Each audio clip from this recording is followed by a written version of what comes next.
Hi everyone, Janie here. Welcome back to my garden. So today I am focusing on this garden bed right behind me. Just to orient you guys a little bit, I am standing on my front lawn in my front garden. I have my annual swoop right in front of me, and my garden bed that I'm focusing on is everything behind there.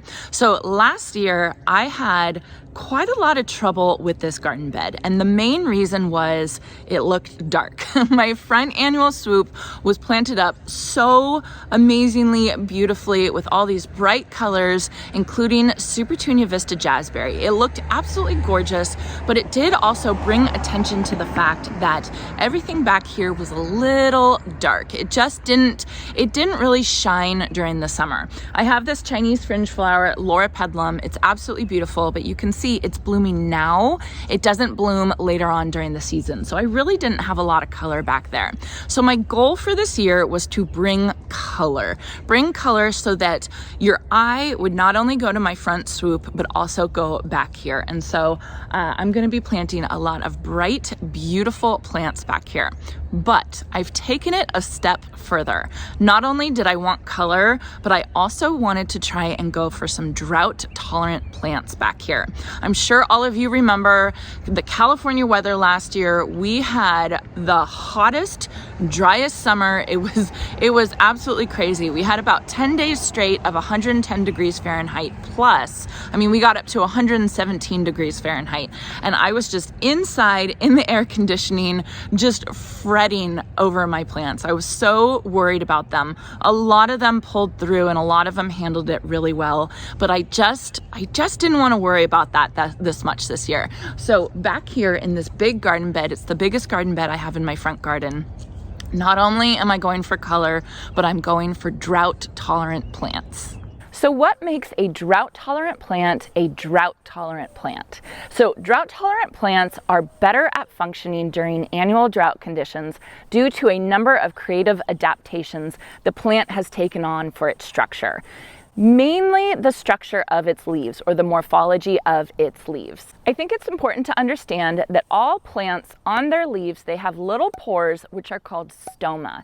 And the stoma is where the water evaporates from the leaves, which allows for photosynthesis, and it allows for the plant to take up more water through its root system. Drought tolerant plants have special leaf shapes that allow them to protect this stoma, because if you protect the stoma and there's less evaporation, the better the plant is going to be able to handle the drought conditions of our hot summers. So right here I have a bunch of gorgeous proven winter annuals that really demonstrate the leaf structure that makes these plants more adaptable to drought conditions. So first off, I want to show you guys the lantana.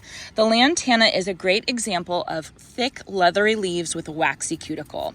So this actually performs dual functions. One, it cuts down on water loss and it reflects heat away from the plant. Lantana actually takes it a step further. Those stoma that I was talking about, lantana has the majority of its stoma on the underside of the leaf. It does have some on the top, but most of it is on the underside. So you can imagine having those pores that evaporate water underneath, and having the leaf shade it and protect it is going to make it that much more adaptable to drought conditions. This one is called Luscious Pinkberry Blend. It is gorgeous. It is like pink, creamy white, and a light yellow. Oh, it's going to be so pretty. The second adaptation that I wanted to tell you guys about are plants that have small, thin leaves or lace-like foliage. You can look at this one. This is called High Noon Uriops. It is in the daisy family. And basically, if you look at these leaves, they're almost ferny-like, right? They have less surface area, and that means less area where water loss can occur through those stoma. This one right here is called Ladybird Sunglow Calilophus, and look at its leaves. Its leaves are nice and thin, and there's going to be less surface area that it can lose water. Proven Winners Annual of the Year, Truffula Pink Gomphrena, is the same type of thing. Thin leaves where there's less surface area. It's going to lose less water during those hot times. So the last leaf structure I wanted to talk to you all about, I actually don't have an example with my Proven Winners Annuals, but I do have an example in my garden already.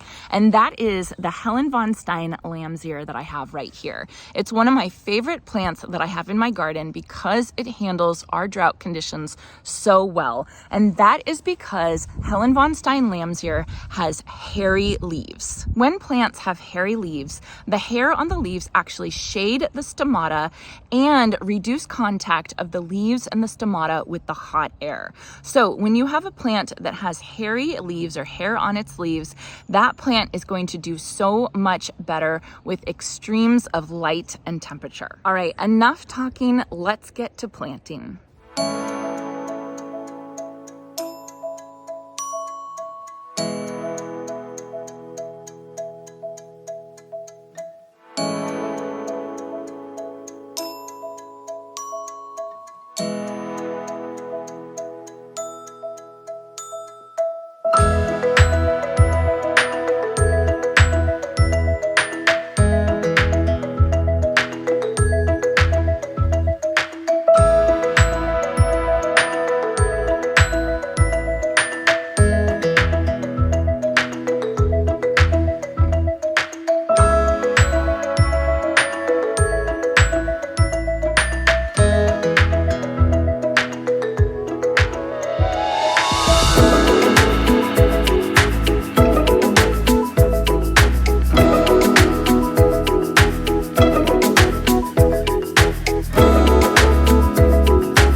All right, so I am all done. I've got all the plants planted in this garden bed. They're not blooming just yet, so we have to use our imagination, but I can see it. I can see that it's gonna be bright, bold, beautiful, and drought tolerant, which is the most important thing. So I've got everything planted. I used the Proven Winners continuous release plant food in every hole. I mulched, I watered everything in, and then I actually even removed some of my drip tubing, specifically the drip tubing that was going to the Ladybird Sunglow Calliophis, because that plant really does not need water, and it actually is not good if you give it too much water. So let me give you guys a closer look with everything that I planted today. All right, so speaking of Ladybird Sunglow Calliophis, it's this one right here. I planted them all in the front of this garden bed. I even planted some over there, and then I'll move slow, but I even planted some over here. I'll show you guys that in a little bit. So this one only gets 4 to 8 inches tall, so it's very short, but it can trail up to 12 inches. And I kind of want it to trail over these stones right here. I think that that will be so pretty. I'm sure Jason won't love that once he's mowing the lawn, but that'll be okay. So these are the ones that I removed the drip tubing for. I had drip tubing running along right here, and I just removed it because this plant is so drought tolerant. It actually doesn't like too much water, and that is the main problem that most people have with this type of plant. I love it because of its sunny yellow flowers, and then it is actually native to North America, specifically the southwest of North America. So it's absolutely perfect, native to our area. I am excited to see how this one does. Then just behind that, I have the High Noon Euryops right here. The High Noon Euryops is actually part of the daisy family, which I'm sure you can tell. This is the one with the ferny type leaves, which is one of the reasons why it makes it so drought tolerant. It handles part sun to sun, and it'll get about 10 to 14 inches tall. So a little bit taller than the Sunglow Calliophis. It'll kind of step up from there. Then we have the annual of the year. This is the Truffula Pink Gomphrena. Can you guys see that color? It's so pretty. It's like this hot pink little button. It's so beautiful. It has a mounded habit, and this one is going to get big. So it's going to start pushing on these. I'm okay with that. I think it'll be really pretty. It gets up to 2 feet tall and 2 feet wide. So it's really good to find a good spot for it where it's not going to bug other plants. I kind of shoved things together, but I think it'll be really pretty. And then finally, just behind that, you can't see the blooms just yet, but they're coming. Look right there. So this is the Luscious Lantana Pink Berry Blend. It has a blend of light pink, light yellow, and creamy white.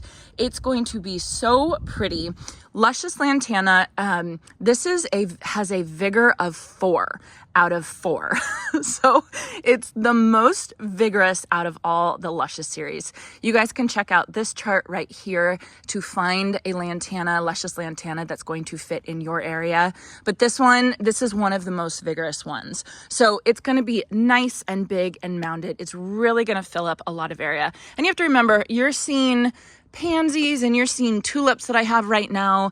All those things are going to go away, and then these other plants are going to fill in, and it's going to be gorgeous. So this pink berry blend, Luscious Lantana, it has a mounding habit, and it gets about 2 feet tall, up to 2 feet tall. So it's going to be about up to here, which is going to be really interesting. I did add another Lady Glow right there that I'm thinking will kind of trail around it.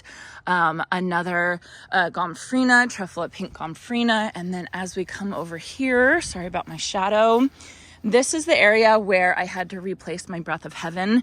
You can see how big it used to be. So I kind of had to adjust my planting a little bit to bring some of the plants a little bit closer. I have 2 of the Sunglow Calliophis right there. That's going to be a really nice ground cover.